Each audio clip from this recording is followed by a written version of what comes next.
आज के इस वीडियो में हम आपके लिए लेकर आए हैं उर्दू का सॉल्व पेपर, जो कि आज 22 अप्रैल को हुआ है। तो हम इस पेपर को सॉल्व करने वाले हैं। आपके कितने सवाल सही गए हैं और कितने गलत गए हैं, आप इसकी जांच कर सकते हैं। चलिए शुरू करते हैं उर्दू के पेपर को। सवाल नंबर 1, मुंदरजा झेल मरूजी सवाल के 4 मुमकिना जवाबात में से सही जवाब चुनकर कॉपी में लिखिए। पहला सवाल हमारा आ रहा है, सबक बेतकल्लुफ़ी की शुरुआत किस मशहूर शायर के मिसरे से होती है? तो इसका जवाब है जीम, ज़ौक़। वहाँ पर एक शेर आता है, उस्ताद ज़ौक़ फरमा गए हैं, तकल्लुफ़ में है तकलीफ़ सरासर। तो ये वहाँ पर ज़ौक़ का जिक्र हुआ है। राजपूतों के एक सरदार का नाम क्या था? तो इसका जवाब आएगा रघुपत सिंह। सवाल नंबर 3, उत्तर भारत में कौन सी प्राकृत बोली जाती थी? तो इसका जवाब है अलिफ, शोर सेनी।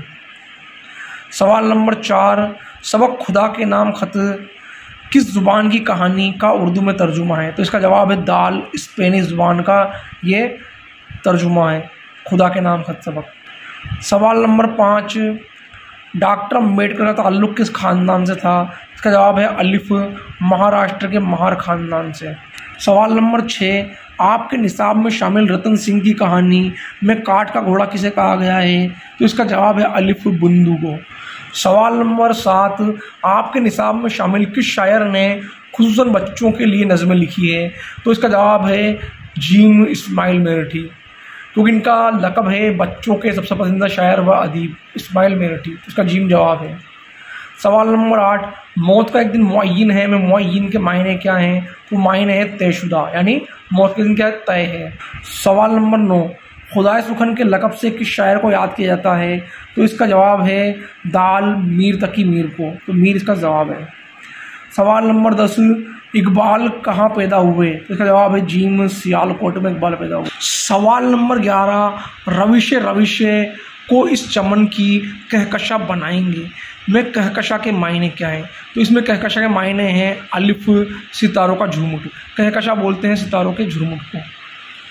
सवाल नंबर 12, ज़ौक़ का असल नाम था? तो इसका जवाब है बे, ज़ौक़ का असल नाम है शेख मोहम्मद इब्राहिम। ज़ौक़ इनका तखल्लुस है, असल नाम शेख मोहम्मद इब्राहिम इनका है। सवाल नंबर 2, मुंदरजा झेल खाली जगह पुर कीजिए। तो यहाँ पर आएगा अकबर बादशाह, मुग़लों का बहुत मशहूर बादशाह गुजरा है, खाली जगह में आएगा अकबर। समाज में बाइज़्ज़त ज़िंदगी गुजारने के लिए तालीम बेहद ज़रूरी है, खाली जगह में आएगा तालीम। रज़ी सुल्तान ने सिर्फ, यहाँ आएगा 3.5 बरस, यहाँ आएगा 3.5, तो 3.5 साल उन्होंने हुकूमत की। ड्रामा कारतूस के मुसन्निफ हबीब तनवीर हैं, तो खाली जगह पर आएगा हबीब तनवीर। तारीफ़ उस खुदा की जिसने जहाँ बनाया, तो खुदा आएगा खाली जगह पर। लाई हयात आए, खाली जगह पर आएगा कज़ा ले चली चले, तो कज़ा आएगा खाली जगह पर।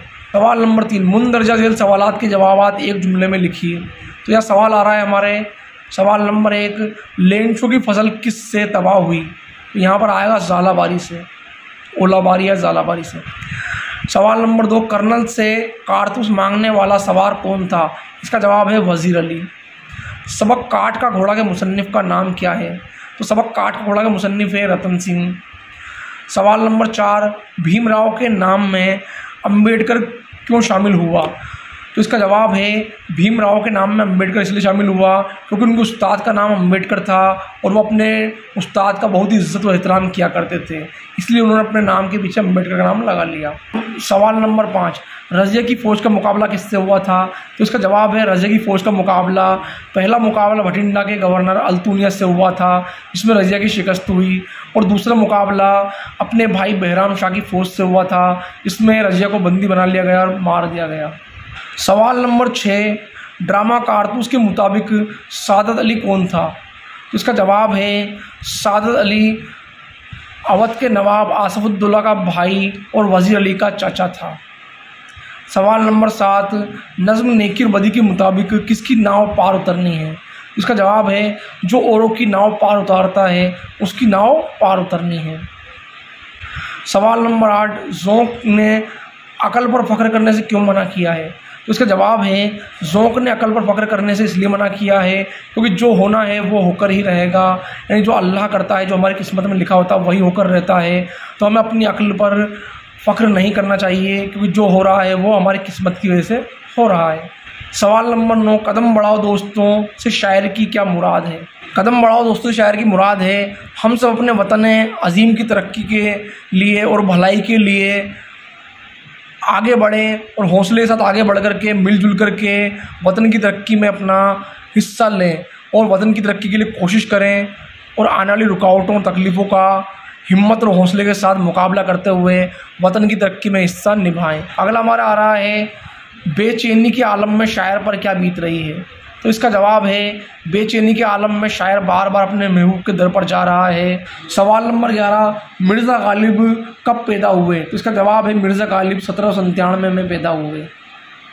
सवाल नंबर 12, ज़ौक़ किस बादशाह के उस्ताद थे। तो इसका जवाब है, बहादुर शाह जफ़र। अगला हमारा आ रहा है, नोट, मुंदरजा झेल गैर दर्दी इक़्तिबास को गौर से पढ़िए और दिए गए सवालात के जवाब लिखिए। तो इस इक़्तिबास को हमें गौर से पढ़ना है और उसको पढ़ कर के नीचे 4 सवाल आए हैं, सवाल नंबर 4, 5, 6, 7। तो इन सवालों के हमें यहाँ पर जवाब तहरीर करने लिखने हैं।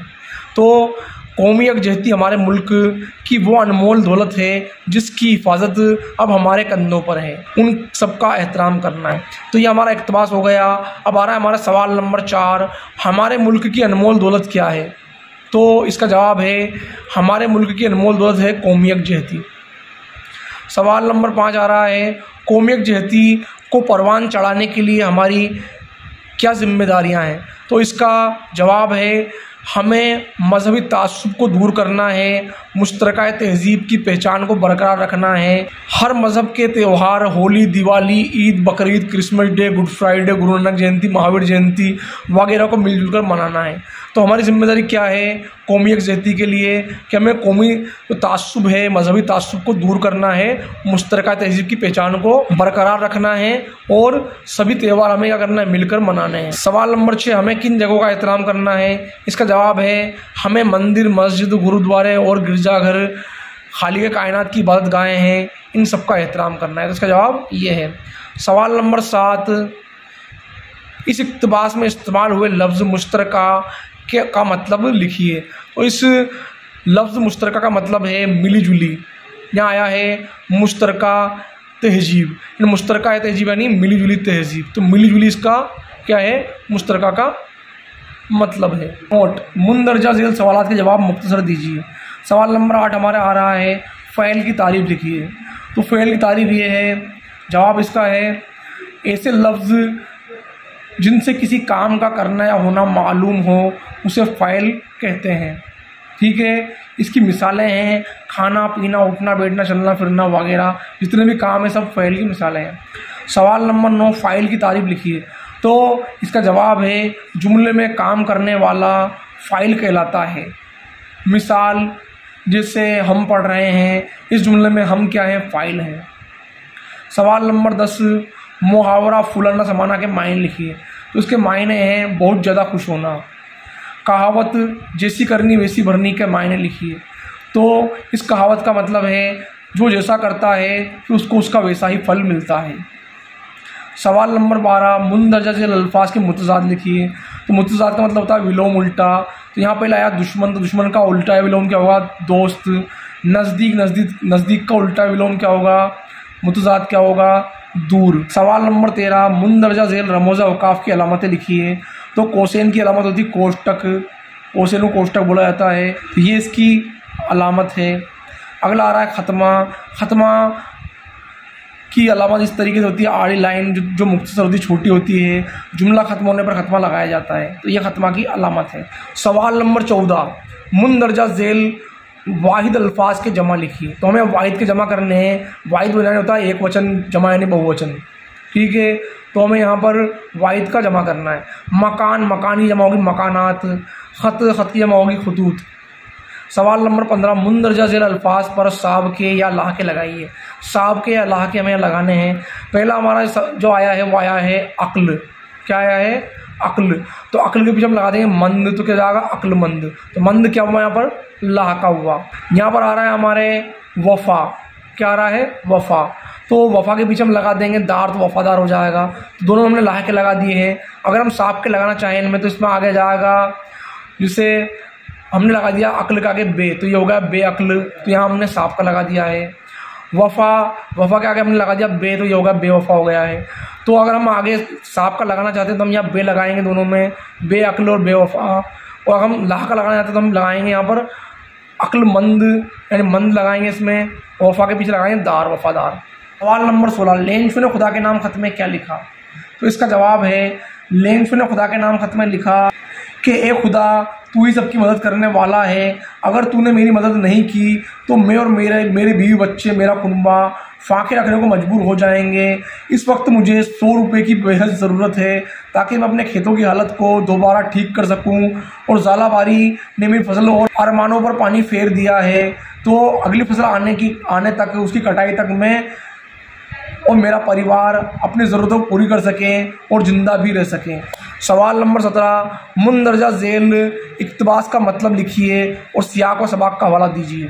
सवाल नंबर 17 हमारा आ रहा है, हिंदुस्तान एक लंबा चौड़ा देश है जिसमें कहीं ऊंचे पहाड़ और कहीं गहरी नदियां रास्ता रोकती हैं, कहीं फैले रेगिस्तान हैं जिनमें आबादी बिल्कुल कम है। इस इक़्तिबास से हमें पता लग गया है कि ये जो इक़्तिबास आया है ये आया है ज़ुबाना का घर हिंदुस्तान से। तो सबक ज़ुबाना का घर हिंदुस्तान से आया है। तो हम पहले इसमें सियाक व सबाक लिखेंगे। हम सियाक व सबाक में लिखेंगे कि ये इक़्तिबास हमारे निसाब में शामिल सबक ज़ुबाना का घर हिंदुस्तान से लिया गया है और इसके मुसन्निफ़ सैयद एहतिशाम हुसैन हैं। तो ये हम सियाक व सबाक लिख करके इस इक़्तिबास को अपनी ज़ुबान में लिख करके इसकी तशरीह करेंगे। या तो आप ऊपर वाला करेंगे या फिर या लगा हुआ बीच में, ये नीचे आ रहा है। वज़ीर अली को माज़ूल करने के बाद हमने इक़्तिबास को पढ़ते में पता लग गया है कि ये इक़्तिबास आया है हमारे, ये आया है सबक कारतूस से। तो हमने इसको पढ़कर पता लगा लिया कि सबक कारतूस से आया है। तो हम इस इक़्तिबास का पहले सियाक व सबाक लिखेंगे। हम सियाक व सबाक में लिखेंगे ये इक़्तिबास हमारे निसाब में शामिल सबक कारतूस से लिया गया है जिसके मुसन्निफ़ हबीब तनवीर हैं। तो हम सियाक व सबाक लिखेंगे, उसके बाद करेंगे नीचे लिखेंगे तशरीह, और तशरीह करके हम क्या करेंगे, इस इक़्तिबास को अपने ज़ुबान में अपने अल्फाजों में मतलब तहरीर करेंगे। सवाल नंबर 18, मुंशी प्रेमचंद के मुख्तसर हालत ज़िंदगी लिखिए। तो हम यहाँ पर प्रेमचंद की मुख्तसर हालत ज़िंदगी लिखेंगे। तो इसका जवाब है, प्रेमचंद का असल नाम धनपत राय था, जो कि 1880 में बनारस के पास लम्बी गांव में पैदा हुए थे। घर वाले उनको नवाब राय कहते थे। अदब में ये प्रेमचंद के नाम से मशहूर हुए। मुंशी प्रेमचंद के वालिद का नाम अजैब लाल था। वह एक मामूली मुलाजिम थे। उनकी इब्तिदाई तालीम गाँव के मदरसे में हुई। किसकी? प्रेमचंद की। 8 साल फ़ारसी की तालीम पाई। मैट्रिक पास करने के बाद 1899 में बनारस के स्कूल में असिस्टेंट मास्टर की हैसियत से मुलाजिम हो गए। कौन? प्रेमचंद। 1905 में कानपुर के ज़िला स्कूल में उस्ताद की हैसियत से मुकर्रर हुए। प्रेमचंद को लिखने का बचपन से शौक़ था। उन्होंने ज़िंदगी के दुख दर्द को करीब से देखा था, महसूस किया था। यही वजह थी कि प्रेमचंद की तहरीरों में ज़िंदगी के मसाइल नज़र आते हैं और उनकी सच्ची तस्वीर वहाँ पर नज़र आती है। प्रेमचंद का अदबी ज़िंदगी का आगाज़ 1901 में हुआ। प्रेमचंद के मुज़ामिन शुरुआत में रिसाला ज़माना कानपुर से शाया हुए। प्रेमचंद को अफसाना लिखने पर कुदरत हासिल थी। अफसाना निगारी में उनकी पकड़ थी। उन्होंने उर्दू अदब का पहला अफसाना दुनिया का सबसे अनमोल रत्न लिखा। उन्होंने सबसे पहला अफसानों का मजमूआ सोज़े वतन लिखा, जो कि अंग्रेज़ हुकूमत ने ज़ब्त कर लिया। तो इस तरीके से प्रेमचंद ने अगर के अदब के अंदर अपने एक अलग ख़ास मुकाम बनाया और प्रेमचंद उर्दू अदब में हमेशा याद की जाएंगे। प्रेमचंद का इंतकाल 1936 में हुआ। तो इस तरीके से ये थी प्रेमचंद से जुड़ी हुई अहम मालूमात। बीच में या लगा हुआ है तो आप कन्हैयालाल कपूर भी कर सकते हैं। कन्हैयालाल कपूर की मुख्तसर हालत ज़िंदगी लिखिए। तो उसका जवाब है, कन्हैयालाल कपूर 1910 में पंजाब के एक गाँव में पैदा हुए। कपूर साहब की इब्तिदाई तालीम वहीं हुई। कहाँ पर? इनके गाँव में ही। लेकिन बाद में उन्होंने मोगा से इंटरमीडिएट का इम्तिहान पास किया। किसने? कन्हैयालाल कपूर ने। ग्रेजुएशन और पोस्ट ग्रेजुएशन आपने लाहौर से किया। अपनी तालीम मुकम्मल करने के बाद रोज़गार का मसला पेश आया तो आपने दर्स व तदरीस को अपना मुकद्दर आजमाया। आपको कामयाबी मिली और मुख्तलिफ कॉलेजों में लेक्चरर, प्रिंसिपल के फ़राइज़ आपने अंजाम दिए। अचानक 1947 में तकसीम हिंद के बाद आप हिंदुस्तान आ गए और मोगा कॉलेज पंजाब में प्रिंसिपल रहे और यहाँ पर आपने अपनी मुलाजमत अंजाम दी और यहीं पर मोगा पंजाब में ही 1980 में आपका इंतकाल हुआ। तो ये थी कन्हैयालाल कपूर से जुड़ी हुई मालूमात। सवाल नंबर 19, मुंदरजा झेल अशआर के मतलब लिखिए और शायर का हवाला भी दीजिए। यहाँ पहला शेर आ रहा है, कोई उम्मीद बर नहीं आती, कोई सूरत नज़र नहीं आती। हमने इस शेर को पढ़ा है और पढ़कर हमने पता लगाया है कि ये जो शेर है ये हमारे निसाब में शामिल मिर्ज़ा गालिब की गज़ल से लिया गया है। तो इस शेर की हमें यहाँ तशरीह करनी है, तो तशरीह करनी है, अपना अल्फाजों में इसका मतलब लिखना है। तो हमने इसको पढ़ लिया है। सबसे पहले हम लिखेंगे सियाक व सबाक। सियाक व सबाक लिख करके हम उसमें लिखेंगे ये शेर हमारे निसाब में शामिल मिर्ज़ा गालिब की गज़ल से लिया गया है। फिर हम करेंगे इसकी तशरीह लिखेंगे। तशरीह लिख करके इसका शेर का मतलब अपने अल्फाजों में लिखेंगे। तो कैसे लिखेंगे? इस शेर में शायर फरमाता है कि मेरी कोई उम्मीद पूरी नहीं हो पा रही है। बर नहीं आती, तो बर नहीं आना इसका मतलब होता है पूरी नहीं होना। तो मेरी कोई उम्मीद पूरी नहीं हो पा रही है और कोई मुझे कामयाबी की सूरत नज़र नहीं आ रही है। तो ये शेर में शायर फरमा रहे हैं। अगला शेर हमारा आ रहा है, नाजुकी उसके लब की क्या कहें, पंखुड़ी एक गुलाब की सी है। अब इस शेर को हमने पढ़ा है, हमने इसको पढ़कर पता लगा लिया है कि ये शेर हमारे निसाब में शामिल मीर तकी मीर की गज़ल से लिया गया है। तो हम इस शेर का पहले सियाक व सबाक लिखेंगे। उसमें हम लिखेंगे ये शेर हमारे निसाब में शामिल मीर तकी मीर की गज़ल से लिया गया है। ये सियाक व सबाक हो गया। अब हम इसकी तशरीह करेंगे। वहाँ तशरीह लिख करके हम इस शेर का मतलब लिखेंगे। तो हम कैसे लिखेंगे? इस शेर में मीर फरमाते हैं कि मेरा जो महबूब है उसके लब कहते हैं होठों को, उसके लब या उसके होंठ इतने नाजुक है जिस तरीके से गुलाब की पंखुड़ी होती है। तो शायर इस शेर में अपने महबूब के होठों को, लबों को गुलाब की पंखुड़ी से तशबीह दे रहा है। अब बीच में या लगा हुआ है, मुंदरजा झेल नज़्म के जुज़ का मतलब लिखिए और शायर का नाम और नज़्म का उन्वान भी लिखिए। तो यहाँ हमें क्या करना है? इस नज़्म के बंद की तशरीह करनी है। तो हम पहले इस बंद को पढ़ेंगे। सूरज से हमने पाई गर्मी भी रोशनी भी, क्या खूब चश्मा तूने ए मेहरबा बनाया। ये प्यारी प्यारी चिड़िया फिरती है जो चहकती, कुदरत ने तेरी इनको तस्बीह ख्वां बनाया।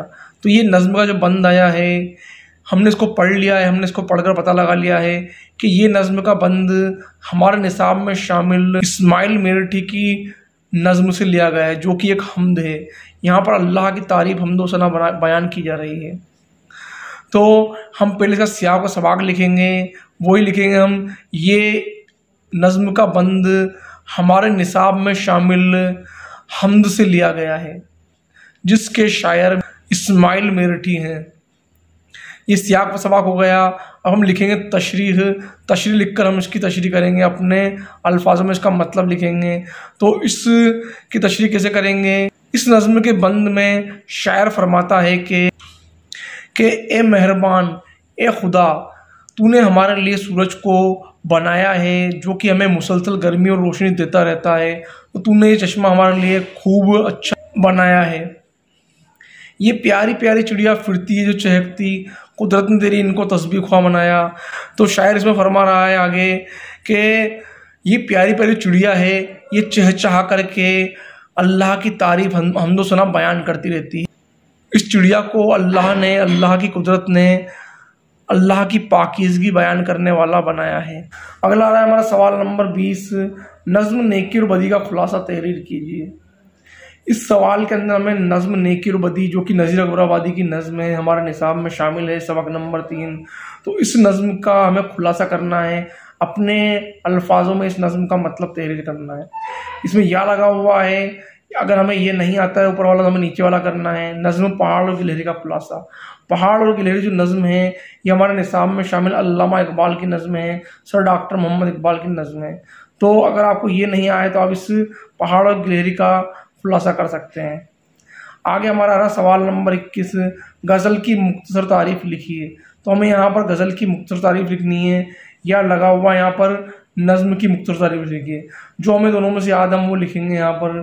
तो गज़ल की मुख्तसर तारीफ हम यहाँ बताते हैं आपको कि गज़ल अरबी ज़ुबान का लफ्ज़ है जो गज़ाल से बना है, जिसके मायने हैं सुखन बायारान गुफ्तन, यानी अपने महबूब दोस्त या हबीब से शायरी भरी बातें करना, यानी औरतों की बातें करना या औरतों से बातें करना। इसका असल मौजू हुस्न व इश्क है।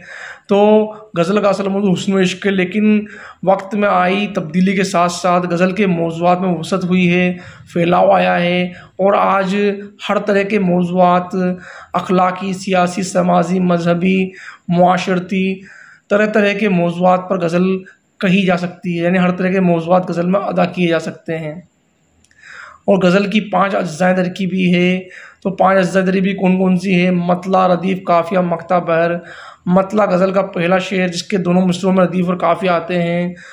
रदीफ़ ऐसे अल्फाज जो गज़ल के पहले शेर मतला के दोनों मिसरों के आखिर में और बाद के शेर के दूसरे मिसरे के आखिर में आते हैं, रदीफ़ कहलाते हैं। काफ़िया ऐसे वज़न अल्फाज जो मतला के दोनों मिसरों में और बाद के शेर के दूसरे मिसरे में बदल बदल कर आते हैं, वो कहलाते हैं काफ़िया। मक्ता गज़ल का आखिरी शेर जिसमें शायर अपना तखल्लुस बयां करता है, मक्ता कहलाता है। बहर गज़ल को मापने का पैमाना बहर कहलाता है। तो ये हो गई हमारी गज़ल की मुख्तसर तारीफ़। या आप नज़्म की भी लिख सकते हैं वहाँ पर, अगर आपको गज़ल याद नहीं, नज़्म की लिख दें। नज़्म अरबी ज़ुबान का लफ्ज़ है जिसके मायने हैं मोती पिरोना। क्या है? एक लड़ी के अंदर मोती पिरोना। नज़्म ऐसी मुसलसल शायरी को कहा जाता है जिसके अंदर किसी एक मौजू को लेकर के मुसलसल लगातार शायरी की जाती है कि सभी शेर आपस में मरबूत होते हैं, गुत्थे हुए होते हैं, यानी शुरुआत से लेकर आखिर तक सभी शेर एक ही मौजूआत पर तहरीर किए जाते हैं। तो ये है नज़्म। नज़्म की 4 किस्में होती है: पाबंद नज़्म, नज़्म मुअर्रा, आज़ाद नज़्म और नसरी नज़्म। तो इस तरीके से ये नज़्म की किस्में हैं। तो आप नज़्म पर भी लिख सकते हैं। अब हमारा आ रहा है सवाल नंबर 22। फ़र्ज़ कीजिए आपका नाम शाकिर है और आप गवर्नमेंट सेकेंडरी स्कूल कोटा में पढ़ते हो। स्कूल के हेड मास्टर साहब को फ़ीस मुआफ़ी के लिए दरख्वास्त लिखिए। अब यहाँ पर आपको अपने आप को मोहम्मद शाकिर मानते हुए, गवर्नमेंट स्कूल कोटा का तालिब इल्म मानते हुए आपको यहाँ पर दरख्वास्त लिखनी है, फ़ीस मुआफ़ी की दरख्वास्त। अगर आपको ये नहीं आता है तो यहाँ या लगा हुआ है, या अपने वालिद साहब के नाम एक ख़त लिखिए जिसमें तालीमी सफ़र पर जाने की इजाज़त और 2000 रुपये तलब किए गए हों। यानी आपको यहाँ पर एक ख़त लिखना है अपने वालिद मोहतरम को जिसके अंदर आपको सफ़र पर जाने की इजाज़त लेनी है। यानी आप क्या कर रहे हैं? तालीमी सफ़र पर जा रहे हैं और 2000 रुपये की आपको ज़रूरत है, तो आपको एक ख़त यहाँ लिखना है। सवाल नंबर 23 हमारा आ रहा है अगला। ये मुंदरजा ज़ेल उन्वानात में से किसी एक उन्वान पर मुख्तसर मजमून लिखिए। तो यहाँ पर आपको तीनों में से किसी एक उन्वान पर, एक टॉपिक पर मजमून लिखना है। योम आज़ादी यानी आज़ादी का दिन, इस पर लिखिए। या फिर मेरा पसंदीदा खेल, यानी आपका जो पसंदीदा खेल है उस पर आपको मजमून तहरीर करना है, अपने अल्फाजों में लिखना है।